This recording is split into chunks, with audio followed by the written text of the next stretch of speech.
My name is Glenn Pang. I've been shaping for TNC Surf for 40 plus years.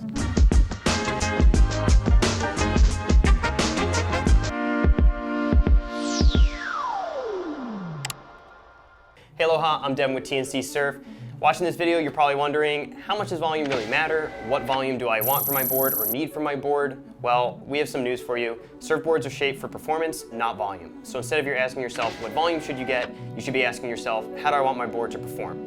Here's what Glenn thinks on the topic. Volume, to me, like everyone's just too hung up on volume. You probably don't want to hear that. I mean, a lot of guys don't want to hear that. A lot of times guys are saying, I want these dimensions with this volume. It doesn't work that way, you know? So it's either you give me the dimensions or you give me a volume. You know, you cannot have, oh, I want the board 5'10", 18 and a quarter, 2 and a quarter, but I want 30 liters on the board. There's no way. Okay, so according to Glenn, volume doesn't really matter that much. You're probably asking yourself, what about height and weight? That should change the volume of the board. What if I want a certain model, but I want it a little bit longer? Does that not make it the model anymore? And at what point does making a modification to a surfboard no longer make it the model? There's a lot of topics we're going to cover, from proportional change to disproportional change, all sorts of things on volume. But let's get started with our first topic, what we call the pure form of the model. The pure form of the model is the exact design characteristics that were originally created for this board. These dimensions at this proportion, this rocker, this concave, rails, deck, nose, tail, etc. makes it the board. Here's an example. You want a standard shortboard, let's say our HRT model. Here are the standard dimensions you would get with that model. This we would consider the pure form of the model. How do you modify the volume of this to cater to a surfer's preference? Two concepts on how to modify a model and two ways to achieve it. First, let's start with two ways to modify the model. The first way is a proportional change, and the second way is a disproportional change. Now let's say you wanted this model of the surfboard, but at a length of 6'0". A proportional change, meaning you change each dimension, length, thickness, and width proportionally, will maintain the pure form of the model and perform exactly as it was intended.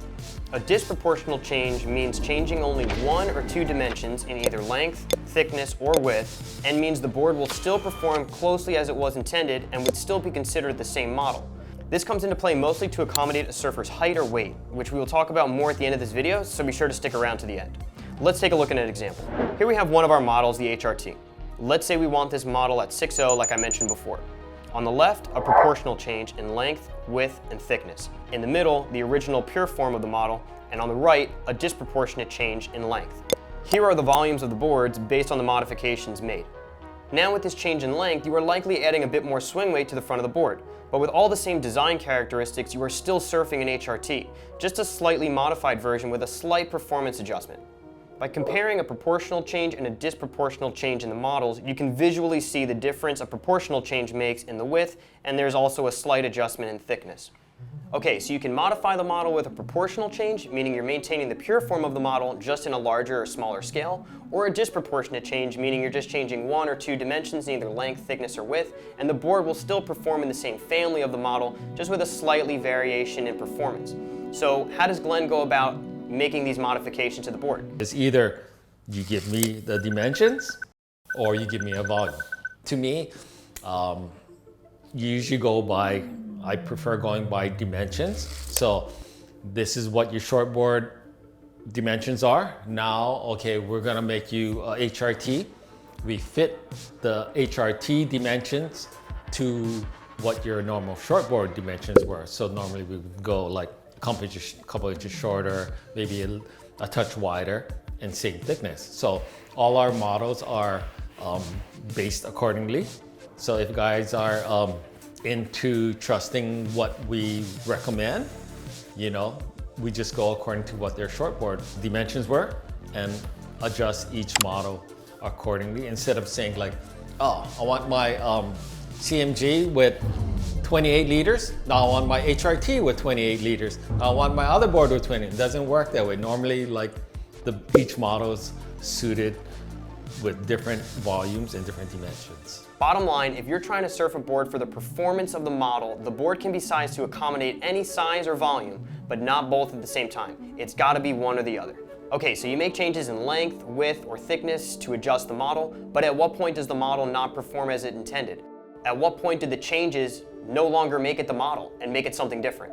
when you change the design characteristics, whether that be the rocker, the concave, the tail, the nose, the outline, and especially foam distribution. Here's a little behind the scenes look at my conversation with Glenn on this topic. For a guy, let's say you had a guy with a big barrel chest, a big guy, he would want more volume up front, right, in order to allow him to paddle a little bit better if a lot of his torso is like very heavy. Does that ever play into factor when you're designing the boards? No. You don't care about the rider's like distribution of weight? No, just weight overall. Because if we change and say, okay, now I want this board, let's say we're riding S4V. Okay, now I want more volume up forward. The board's gonna paddle better, but it's gonna work different. Because when you stand up, you're not here, now you're back here where you should be. So if we're adding volume up forward, it will paddle better and you will have a lot of easier time catching waves. But when you're back here, now the board, you have all this swing weight, extra swing weight up here, the board's not gonna work the same as it would if the board didn't have that extra volume up forward. So everything you can change to make the boards work different, but then now you have it's not the same model. It won't work the same. A very large client, right? And they want a certain type of board, but you know that just for their size and weight, they would sink it, right? So we just go up in dimensions. Everything in each direction would just go up. Not so much in length, probably width and thickness. So let's say, unless the guy's a taller guy, then yeah, for sure, then you go a longer board. But like, let's say the guy is 5'8". So now instead of like normally 5'8", you'd say like he's probably like 170, 180. Now it's 200 pounds, 5'8". So we'd just beef up the dimensions, go wider, go thicker, not necessarily go longer. If you care about the performance characteristics of a board, then volume really doesn't matter. You want to size the board to your height and weight, or size the board to a certain volume that you like to surf, and you're good to hit the waves. But if you want to change certain design characteristics of the board, such as the foam distribution, or maybe you want the tail pulled in a little bit slightly more, then there's really no more guarantees from the shaper that this board is going to operate as it was originally intended. Or anything you want to tell anybody who always thinks volume is so important? Yeah, just volume should be not the most important thing when you order a board. Final note, volume is a stepping stone to help determine the approximate size board you need for your height and weight. If you're unsure about what volume you might require, then you need to call the experts at our surfboard factory today. No matter what your experience level is or where you're located in the world, they'll help get you dialed in on the perfect model just for you. You can also check out all our epic surfboards with their associated volumes and dimensions on our website, tcsurf.com. Mahalo for watching, and we'll see you next time.